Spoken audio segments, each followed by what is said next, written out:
We've talked a lot on this channel about steroid abuse and the pandemic that we are constantly seeing on social media where really young people start abusing steroids, not just like using casual amounts of TRT, even though that's not casual at teenager years, but actually just full-blown abusing them. And one of the things that I think is really interesting that, again, not a lot of people talk about, even though I do pretty commonly, is how steroids age you and the true chronic effects of that you have to face through the rest of your life. Now, I respect the decision to get on steroids for some people. It makes sense as a profession, as a bodybuilding thing. But when you aren't bodybuilding, you aren't making money from what you're doing, and arguably your physique isn't trending in a good direction, what's next? Well, that's exactly the problem and sort of point of convergence that Antonio Mayer is in, a kid from Instagram who seems to be posting and actually gaining a decent bit of traction that I think, could be questionable. So as you can see, 21 years old, looks like he's probably going on 35. I mean, at least older than me, and I'm like basically unk years now at 28 years old. So, I mean, he's not looking too hot. Not only that, but we have massive waist distension, and the comments are riddled with, essentially a little bit of cyberbullying. Let's be for real. The guy is getting roasted about his big gut. And you have to wonder, is taking all of the steroids and abusing them to a certain degree, because to be honest, at this age, to be 260 pounds, you're probably running quite a bit of Sazul. Is it worth it? I mean, is this physique truly worth the cost to not just your health, but definitely your wallet? Now, the reason that I picked this video to just jump into is because this one almost got close to 500,000 views, and it's still kicking up on an hour-by-hour basis. So obviously, it's going to throw itself up into my algorithm, which is why I'm sharing it with you. But beyond the physique not being the most aesthetically appealing thing, again, sometimes you're dealt the genetic hand that you just simply can't fix through any amount of chemical abuse or warfare that there is out there. But the visually interesting thing to me more so is the guy's aging. Listen to this video just for a few seconds. First off, my knee, I got the MRI back. I got a grade 2 ligament and a grade 2 tendon tear in it. So not too bad. I've had worse. I'm just gonna healing peptides the shit out of it. Do my recovery protocols. Rehab it for hours every day, basically. Spend like hours on the recumbent bike and stuff. And hopefully within like a couple months, we're back to training legs hard. That's the goal. The whole time I'm in this phase, I'm probably holding my weight around 260 in that range. Because I don't really want to gain too much mass when I can't train my legs. But I also don't want to lose mass. So I don't like turn my legs into sticks. And then after that phase, I'm probably going to do a diet phase and then see where I want to go after that. If I want to keep going for a show or if I want to do another massing phase, but I'll keep you guys updated. So you can hear pretty clearly, like crisply, he sounds old. He sounds and looks old. Looks tired, man. He looks really tired. Now, this is absolutely, and a lot of people say, well, it's just body fat and it's just eating that much food. It's not the steroids that do this. No, it is the steroids. People always use my transformation as, well, he just lost fat. That's all that happened. Brother, when my face was as round as a pumpkin, I still had a shredded set of abs. You could see my serratus through my shirt. Like, I was still shredded. The body fat percentages of me were nearly identical, even though I'm smaller now. It's just I have less lean mass. I'm not abusing steroids, and my facial features have changed for the better, but you understand what I'm saying. This is completely steroid induced, and it's not something that people often think about before engaging with steroids and a large degree of them. And yes, I can confirm he's not natty, okay? This is something he's posted about many times and talked about in the comments section. He is on test equipoise, masteron, anavar, GH, insulin, and other peptides, an assortment of compounds at doses that I don't really know. He's basically undisclosed at this point. And again, in the comments section, you can see this trend of people calling out the fact that he is definitely changing his body physiologically in many different ways. Somebody asked, what does he think about hair loss? And the fact is, he just answered that he's just going to let himself go bald. This is a 21-year-old, by the way. Is the price of your,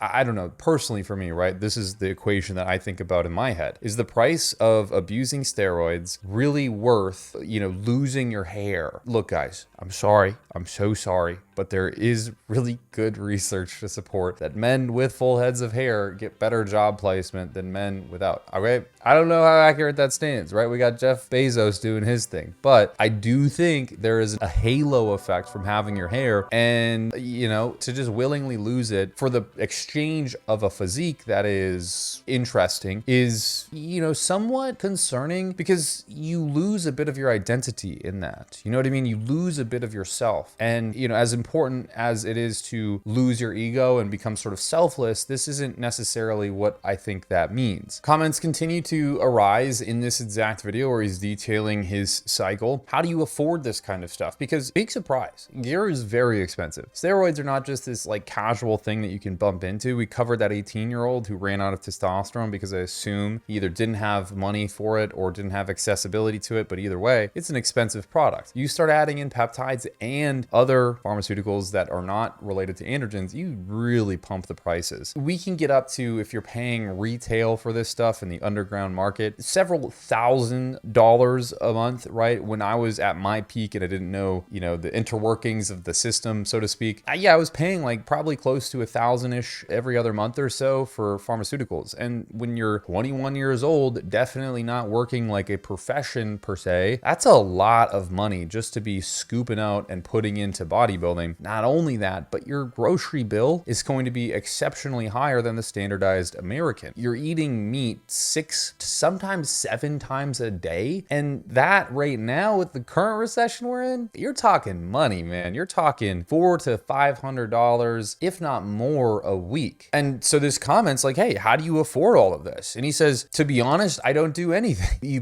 forgoes his social life. He forgoes any time that he has to do anything else. He just does this. And the crazy thing is before he started gear, or at least early on when he had started gear, this is what he looked like. A fairly young dude with a decent physique. He could afford to definitely lose some fat mass and get to the aesthetic appeal, but he's, you know, by no means looking extremely aged nor bad in terms of his physique. And here's a really big point I want to drive home, okay? This guy has not competed, and you've never stepped on stage, you've never gotten shredded in your entire life, and we're making these commitments. It's tough to say that this is worth it. I think, you know, you should step on stage maybe prior to doing all of these things because you don't even know if you're going to enjoy the process. And the process is 98% of bodybuilding as a profession. I got my PNBA pro card. It's a natural federation. I was completely natural before I even ever considered to pin myself in the buttocks with a 3cc syringe. And even then, I still felt like, man, thinking back, I should have just stayed natty for a bit longer or forever. There was definitely benefits I garnered from taking steroids, but I did lose a lot of myself in the process. And you just have to wonder, man, like, what are we doing here? So another really important point that you can see in a lot of his videos where he's talking is he's laboring. I also got my MRI done today. Got that machine clanking. It's so fucking annoying, but whatever. It went really smoothly, actually. It only took like 2 hours, so it was really fast. And I went in through like a third party, so it was really cool, honestly. I can link you guys on that if you want it. But yeah, so got the MRI done, so I'll have the pictures tomorrow. I'll do a post. I'll have that.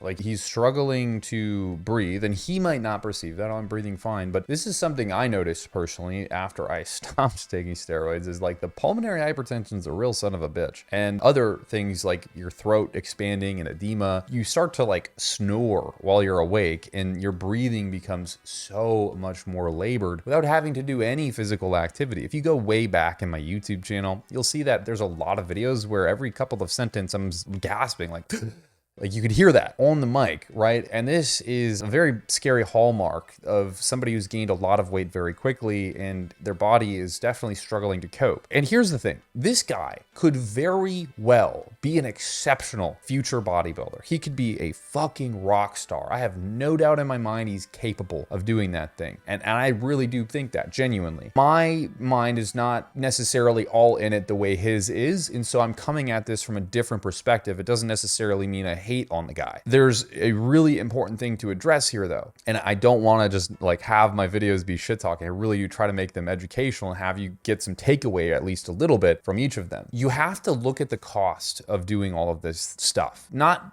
just financial, but let's include it in this segment just to make sense of it all. He's likely paying thousands of dollars a month to afford bodybuilding. Gym memberships, foods, steroids, coaching, who knows what else. You got food is a huge cost. Like, I can't stress that. When I was bodybuilding, I was spending so much money on food. But putting that aside, the cost to your health. He has said that he does blood work, which I commend him for. That's awesome because a lot of people don't. Shout out to Anabolic Insights, by the way. Go to their website, description has the link, code Coach Kolton, no spaces. Phenomenal website to get cheap blood work. All right, this is something I'm just gonna preach about for a second. Blood work is so cheap, it behooves of you to get it, especially if you're using steroids. Don't wait for your primary care physician to prescribe it to you or pay out of pocket for it, because it's gonna cost 10 times, literally 10 times the amount it would cost you to go buy it and do it privately. Anabolic Insights will handle everything for you. You just have to pick the labs that you want. They'll assign them. You get to go to a lab, get them done. It takes half the amount of time. And the best part is Anabolic Insights has AI integrated, which creates graphical data using your lab work. And it is one of the most advanced websites I've ever seen. It does this all automatically. You don't have to do anything else. Click the link down below, code Coach Kolton, to get you some. And thankfully, this guy does his own lab work. This is very, very good as far as like signs towards his health. But the blood work doesn't tell everything all of the time. You hear that laborious breathing is part of the problem, where we're seeing some serious hallmarks of like strain cardiovascularly. But what I'm getting to here is that there is a high cost towards health. You see this man aging, you see him talking about hair loss and being okay with it, and you just have to wonder, man, is this really worth it? Like, if he went back to day one and was able to just get shredded, like get pretty close to shredded, where you're walking onto the beach and everybody's looking at you automatically. There is aura to that, by the way, and that's a real thing. I live right on the beach, like it's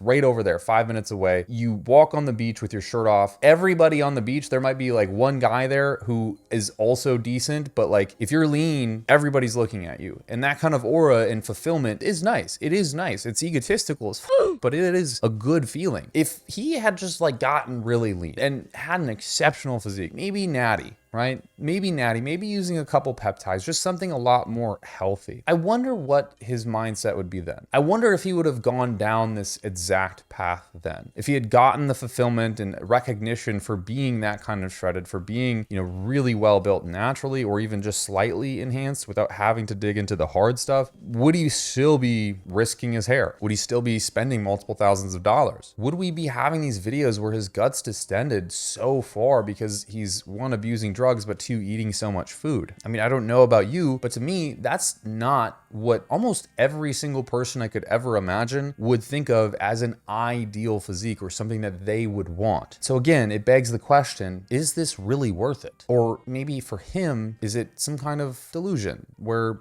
you enter this walled garden that I always talk about, and you kind of fulfill the destiny that is in that little space, right? There's like this show, you know, movie thing called Maze Runner. There's books. I read the books, I didn't watch the movies, but essentially like all these people are stuck in like a little container with walls all around it. And they have a little tiny society built in this, you know, inside the center of this maze where the walls are so high they could never get out unless the door opens, in which they have the maze runners that go run out. But generally speaking, the society in that little tiny center of the maze is robust, but it's only that society. Like the nuances, the niches, like the popular kids, like they're all in that society. But if they stepped out of that society that they've created, those things wouldn't matter. You know what I mean? So when you step into the walled garden of bodybuilding, you get that same kind of thing. You enter a niche that's so heavily guarded that it feels right, that it can seem exceptionally good to do what you're doing. And everyone gives you the positive affirmation and positive feedback whilst negative things keep happening. And life can seem good, but in reality, if you step away from it, you're like, damn, dude, I'm kind of doing a lot here. It might not actually be good. I don't know. This is just my perspective. If you like the video, like, comment, and subscribe. I appreciate you. I hope you have a beautiful day, and I hope that you find happiness, joy, and success in anything you do. Any one of you. I genuinely hope that. And I hope that, honestly, like, just keep walking, brother. I know that some of you comment a lot, and you're going through some really hard things. I swear to you, the power of just left foot, right foot in your head can be so amazing. Just keep walking, dude. It'll calm down soon. It hasn't calmed down for me yet. I keep walking, right? We just got to keep moving, because in the light of our suffering, oftentimes is the fruition of beautiful things like this YouTube channel. So I'll catch you in the next video.